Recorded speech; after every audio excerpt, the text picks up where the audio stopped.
Welcome. My name is Kelly, and I'm the program director for Girl Scouts of Alaska. Today we're going to be doing a science experiment and also making a yummy treat. Have you ever made homemade ice cream? Well, now's your chance. Homemade ice cream has really cool chemistry and is delicious. In order to get started with any great science experiment, you'll need all of your supplies. To make homemade ice cream, you're going to need gallon-sized Ziploc bags, some quart or sandwich-sized Ziploc bags, measuring cups and measuring spoons, a towel or some mitts so that your hands don't get freezing cold. You'll need some half and half or whole milk can also work as well. Sugar. We have some vanilla. We have salt. This is coarse table salt, but you can use lots of different kinds of salt. They'll all work a little bit differently.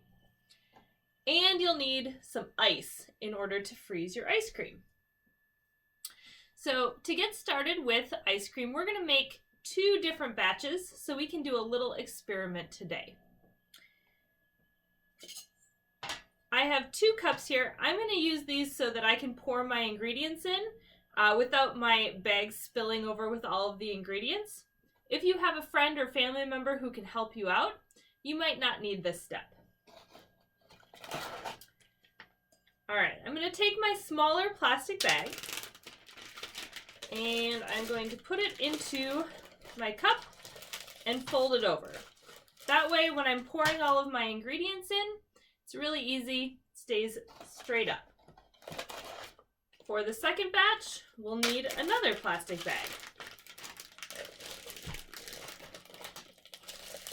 And fold it over. These are the bags that are going to have your ice cream ingredients in them. So the things that go into ice cream are the half and half, the sugar, and the vanilla. We're going to start with the sugar. And for sugar, we're going to use 1 tablespoon for each batch. So over here I have 1 tablespoon measurement. If you don't have a tablespoon but you have a teaspoon, there are 3 teaspoons in 1 tablespoon. So 1 tablespoon goes into each of my baggies. And again, you can have a friend hold your baggies open or a family member. That will work as well. All right, the next thing that goes in is the half and half. So we're going to use a half a cup of half and half. You can use all sorts of different measuring cups. This one is specifically a half a cup. But if you have a quarter cup, you could use 2 quarter cups. You can do some math while you're doing science.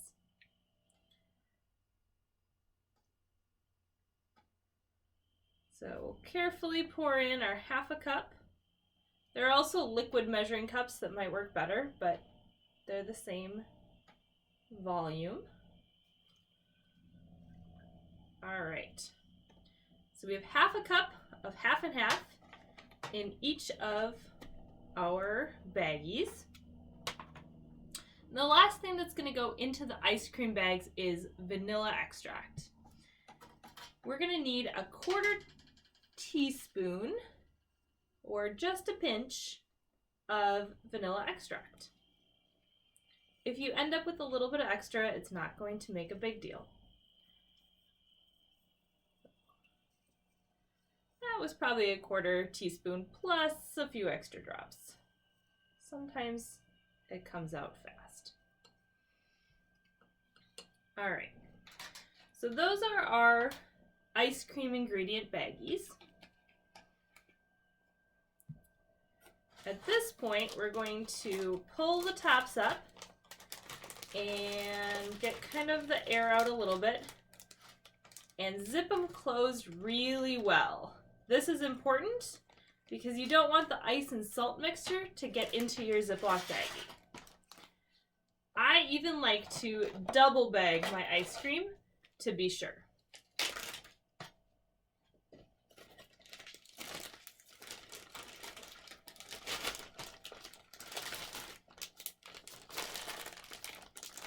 All right, so there's one baggie of ice cream. And zip it closed really well. We'll double bag this one also.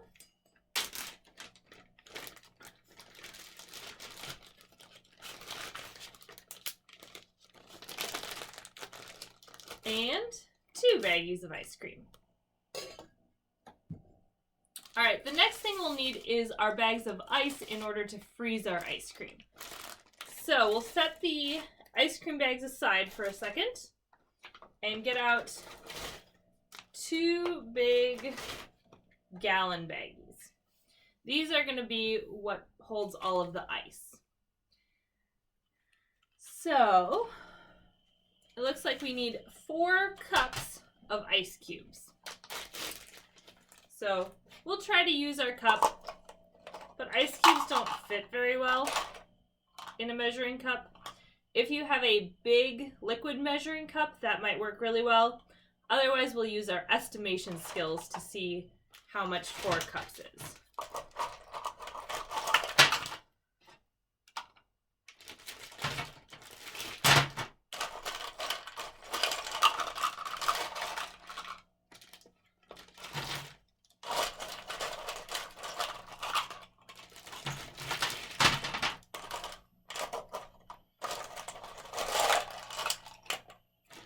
So I used about 5 scoops because my cup wasn't filling with ice very well. So we have about 5 scoops of ice in here. And we'll put 5 scoops of ice in the other bag.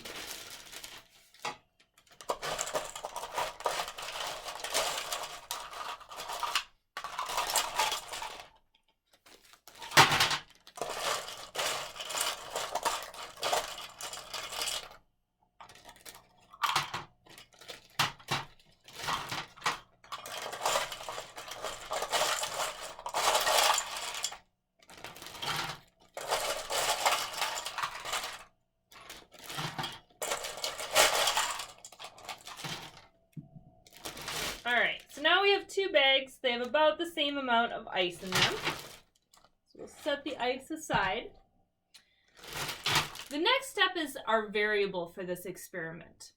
So salt has some interesting effects on ice, and we're going to find out what that is by having one bag that's our control. So we're not going to put any salt in this bag.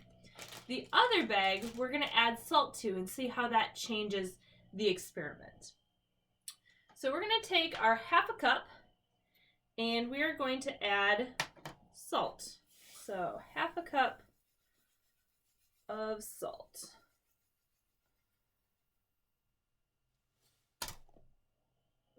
Perfect.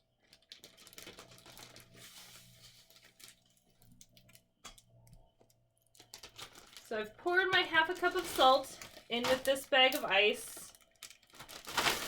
We'll mix it up a little bit. Perfect. All right, so now we have 1 bag of ice that's just ice, 1 bag that's salt and ice, and we're gonna put each of our baggies of ice cream in different bags.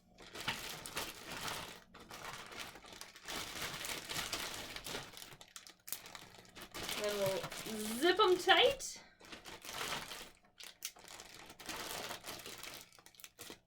And I'm going to use my phone for a timer, but you can use any kind of timer you have. We're going to set it for 5 minutes, and we're going to shake it. This is a great time if you have a friend that you can give 1 bag to so that you don't have to shake them both. Or if you have a friend and you want a brother or a sister maybe a parent, you want to play toss in your backyard, this would be a great time to do that.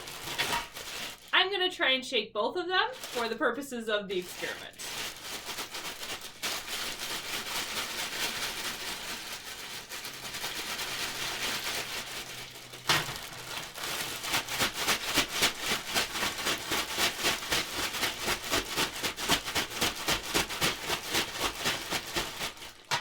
Alright, pause the video here, do your shaking for 5 minutes, and then we'll start up again after 5 minutes has passed.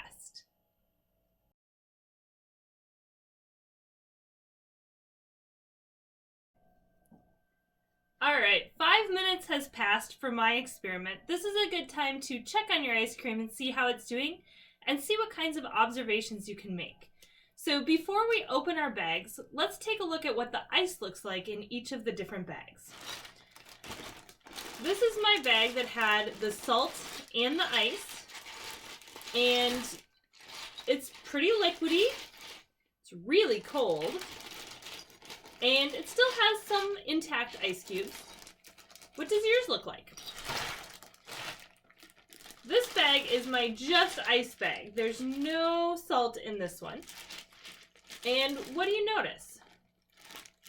From feeling it, it's still cold, but there's not as much water. There's more ice cubes, and it doesn't seem to be quite as cold as the other one. I also want to take a look at my ice cream. The one ice cream in the bag with just the ice. Looking at it, feeling it, what do you feel? Mine's pretty squishy still. I don't really see any ice cream, solid ice cream forming.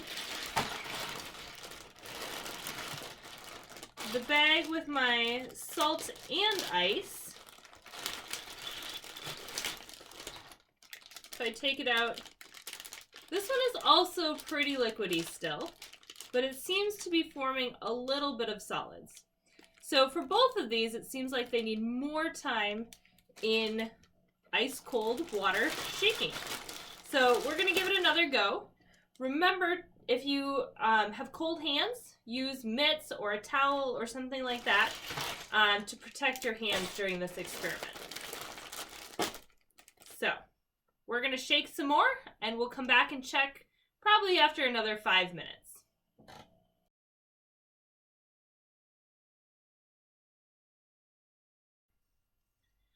Welcome back. I've been shaking my ice cream bags for another 5 minutes, and we're going to take a look and see how they're doing. So in order to do this, I'm going to open them up and pull out my ice cream bags. This is my ice cream bag from the salt and ice water. And then I'm going to zip back up my bag so it doesn't spill all over. And we're going to open up this ice cream bag and pull it out. This one is just from the ice. And before we look at the ice cream, let's go ahead and take a look at the bags. What do you notice about these two bags? This bag clearly has a lot more ice cubes in it. This one is very melty. What do you think the difference in temperature is?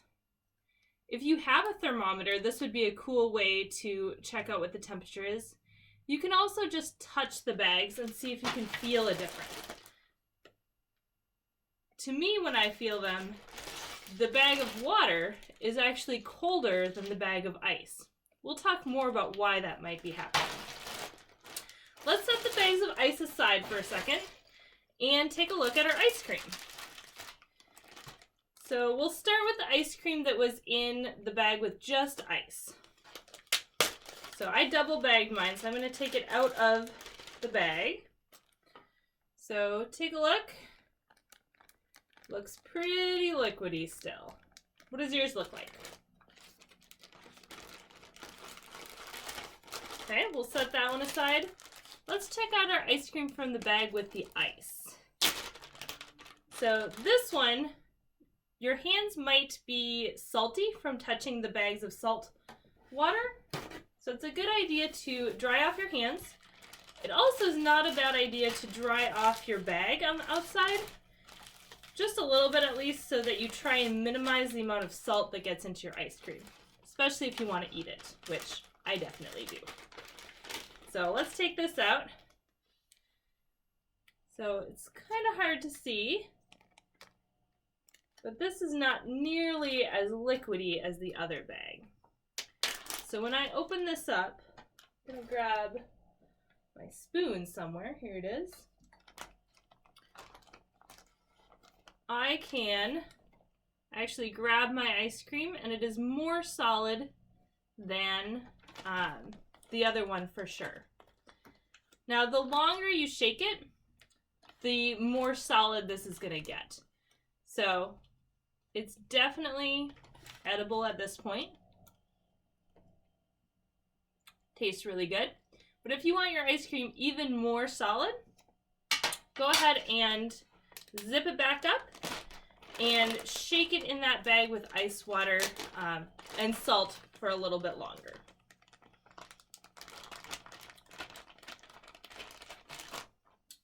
So let's go back to our ice then. Feel free to shake that a little bit longer to make it even more solid. For the ice, what's happening? Would you ever think that by adding salt to ice, you can make it melt faster, but still be colder than the ice that's just ice cubes? Well, if you think about a few different times where this might happen, in some states, I'm not sure Alaska is one of them, but in some states, you'll see the road companies, they'll put salt down on the road.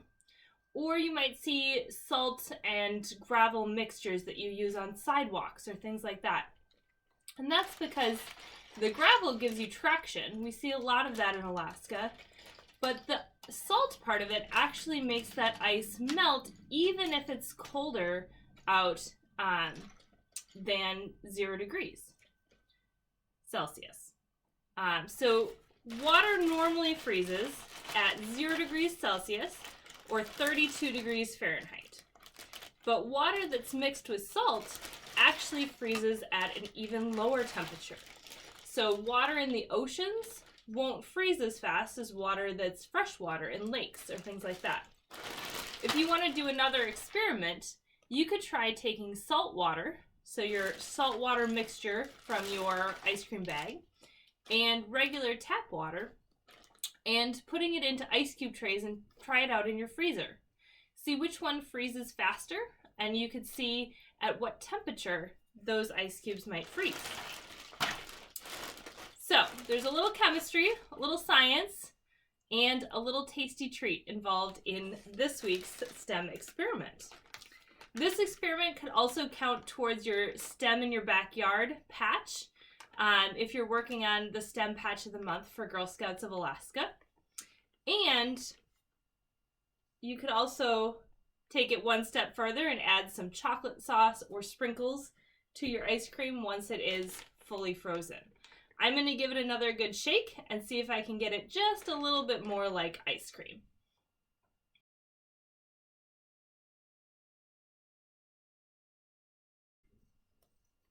All right, another 5 minutes has passed. We're going to check out our ice cream one more time.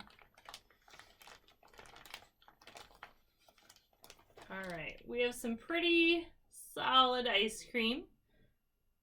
It's a little liquid in some places, but I bet it's going to taste really great.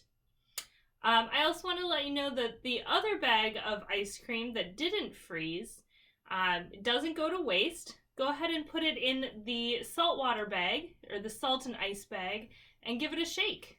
You'll have another bag of ice cream really soon.